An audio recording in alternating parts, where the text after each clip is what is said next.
This review will cover the case of the Zodiac killer. This case has often been described as the ace of cases, and it's a very prominent series of homicides that were committed in California that were never solved. And here's a little more information about it. Let me get this on the screen here. One moment, please. I'm on the hunt for one of America's most infamous serial killers. In the late 60s, early 70s, a man known only as the Zodiac stalked San Francisco and the Bay Area, picking off innocent victims as if it were sport. The Zodiac was never caught or identified. But now, for the first time ever, we may finally have the evidence that unveils his true identity. How dependable is this? It's extremely dependable. This guy... It really all began on December 20th, 1968, when two youths, David Faraday, age 17, and Betty Lou Jensen, they went out for a casual drive. And unfortunately, both of them were shot dead. And despite an extensive investigation by the police, it was never determined who the perpetrator was or why anybody would want them deceased. And let me get a little more information about that particular case on the screen here. One moment, please.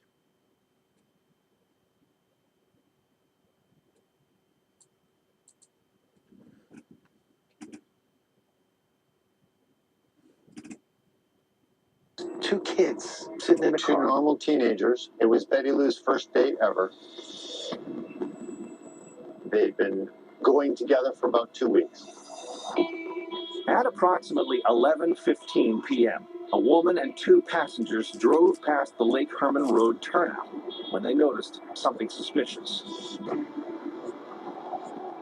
They saw a station wagon with the passenger door open, with a young man fallen out on the ground in front of it. David was collapsed with a bullet to the head. Okay.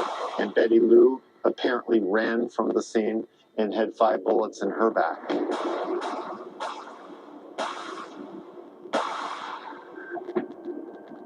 This is a completely strange situation for this part of the country. Oh, totally. Yeah. This is a very quiet community, a very safe community. As far as the police were concerned, two innocent kids were shot for no reason at all, in the middle of the dark, just having a date. It was a complete mystery. And the mystery was quite devastating for the community, and again, no answers ever emerged. And the next attack by the Zodiac killer took place on July 4th, 1969. It involved Darlene Ferrin, who was age 22, and Mike Mageau, age 19. And let me get a little information about that particular shooting. One moment, please.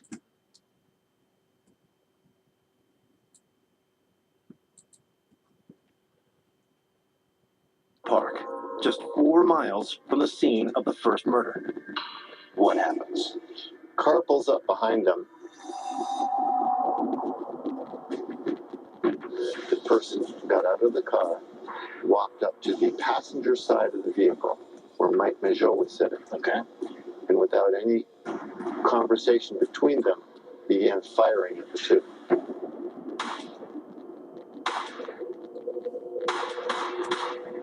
He shot Mike Mageau twice, and then Darlene Ferrin several times, at least 3 times. Okay. Mike Mageau yelled out at that time, either in pain or calling out for help. Mm-hmm. The assailant heard the cry and returned to the window and shot each of them twice more. And those two youths were shot dead, Darlene Ferrin and Mike Mageau. And afterwards, the perpetrator drove to a payphone and actually phoned authorities and took credit for this shooting as well as the previous one, in which David Faraday and Betty Lou Jensen were shot dead. On the second shooting, Mike Mageau survived and actually was able to offer a first-hand account of what actually happened at the scene. He described the perpetrator as a short, stocky person and said his face was relatively general. There was nothing extraordinary about his face. And the next attack by the Zodiac took place at Lake Berryessa, and this took place on September 27th, 1969. And let me get some information about that one on the screen here. One moment, please.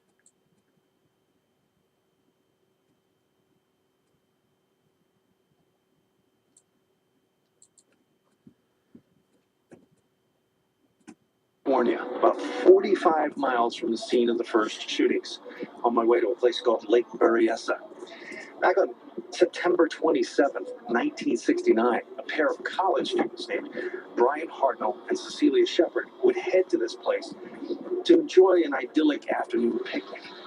They had no idea they would find themselves in the crosshairs of the most feared person in Northern California.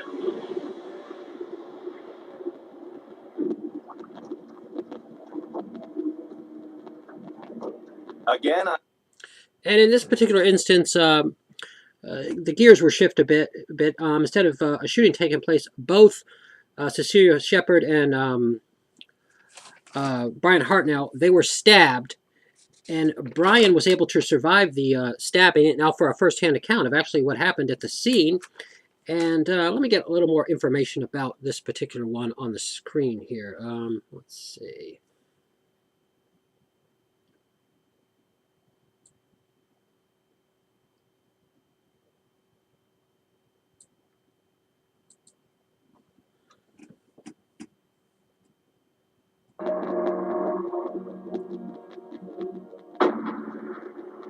when police arrived, they noticed a handwritten note on Brian's car. It included the dates of the Vallejo attacks, the date of this attack, and at the top, the Zodiac symbol. This is one of the worst things I ever witnessed, for no reason at all. This is as important to him as the killing, as far as I can see. Communication is as important as the killing. That's what's disturbing about this guy, is that he's advertising everything, that he's describing it, that he's taking credit for it, and that he's taunting everybody. One of the only pieces of evidence found at the scene was a size 10.5 shoe print from an Army-style boot that investigators believe belonged to the killer. Combined with his use of firearms and his understanding of ciphers, police conclude the Zodiac probably had a military background. About 2 hours after this vicious attack, a call came into the Napa police from a man claiming responsibility. The call was traced to a phone booth about 4 blocks from the Napa police station. And that's a little more information about the attack at Lake Berryessa. And like the other location that he attacked at, he went to the payphone and took credit for this attack, and also wrote on their car door before disappearing. And the next attack by him took place in the city of San Francisco, in which a cab driver named Paul Stein was shot dead in the Presidio Heights section of San Francisco, a rather wealthy enclave. And let me get a little more information about this one on the screen here. One moment, please.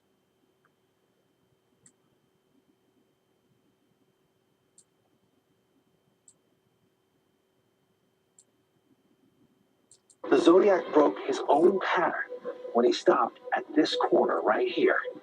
Took out a gun, leaned to the driver's side, and bang, shot the guy dead.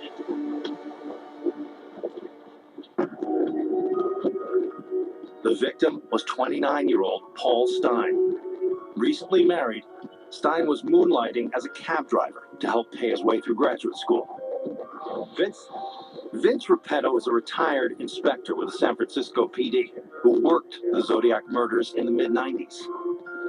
So this is the site of the cab murder. Yes, it is, right there. Cab was parked right over there. Cherry and Washington. Stein picked up his killer in the theater district and drove him to Presidio Heights, one of the wealthiest neighborhoods in San Francisco. At that time, did anybody see what went on? Yeah.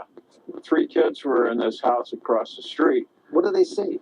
Well, they see what they think is the cab driver being stabbed, but it's actually Paul Stein having his shirt cut off. Weird. So they saw his face and everything. Yeah. And they were able to give a physical description? They gave a description. He's a white male, and he was wearing heavy glasses. And then they later worked with a police sketch artist to come up with a composite drawing. Police finally had witnesses who got a clear look at the killer. And that's a little more information about his attack that took place in the city of San Francisco. And there he was seen by some teens, and they were able to produce a sketch. And the Zodiac took several souvenirs from the taxi cab and sent them to the newspapers to prove he was the perpetrator there. And that was his last known attack, although he suspected in other attacks as well. But those cannot be conclusively linked to him. And here's a little more information about this complex case here. One moment, please.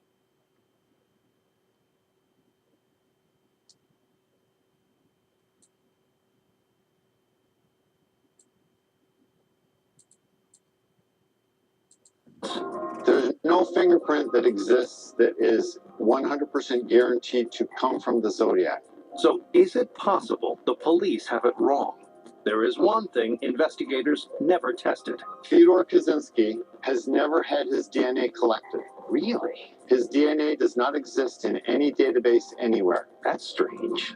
With this announcement, what do you want to happen now?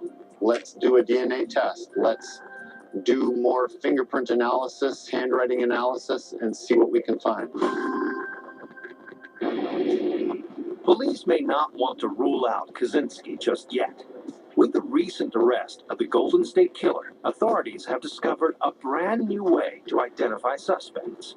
One that could blow the whole Zodiac case wide open.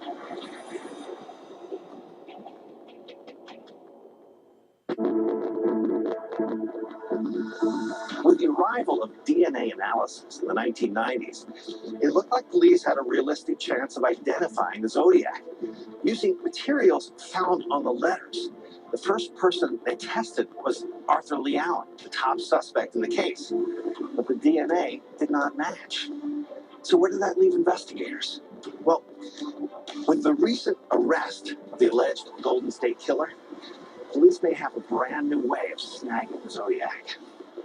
In May of 2018, Joseph James DeAngelo was identified as the Golden State Killer, one of the most violent predators in American history. Beginning in the mid-70s, authorities believe he murdered a dozen people and raped close to 50 women. For decades, the crimes went unsolved until investigators chose to try something new. With the advent of DNA analysis, dozens of companies were created that allow people to learn their family history.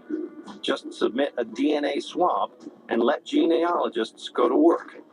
Well, to keep track of these genetic profiles, a public database was set up that law enforcement can now access.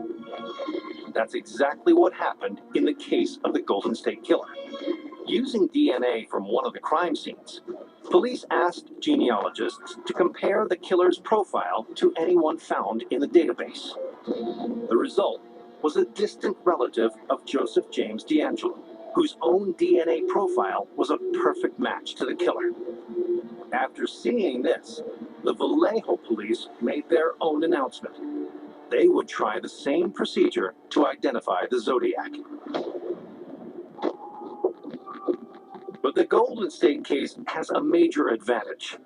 Actual DNA recovered from the crime scenes. And that's a little more information about how another elusive fugitive was finally located and arrested. Now, whether or not it'll work in the Zodiac Killer case remains unclear. Whether or not they have a full DNA profile really hasn't been released to the public. And they have numerous suspects in the case, but none of them ever have been able to be conclusively linked to the case. And there's a little more information to speed things up a bit here. Let me get this. One moment, please. Then look for similarities between the Zodiac profile and family members who've already submitted DNA to a public database. If they find a match, genealogists will create a family tree that could eventually lead them to the Zodiac Killer. Then those genealogists start narrowing it down who could be that guy based on locations and so forth. Yes, who had access to the crime scenes at the time, their age would come into importance. Of course, this experiment only works if a Zodiac family member has submitted their DNA to a genealogical database. Boy, if the Zodiac is still alive, an old man, nonetheless, he's got to be looking at this Golden State case and scared. I mean, this is a whole new world that's now looking for. Absolutely.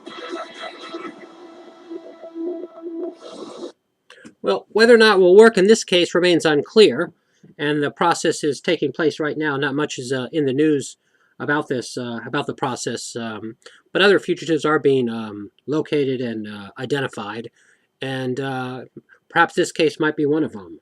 And that should do it. Hopefully, everything uploaded. I tried to get everything in here in a good, solid, quick review. And if you've heard about this case before, hopefully it's a good flashback. If not, hopefully it's a good and informative review, and that should do it.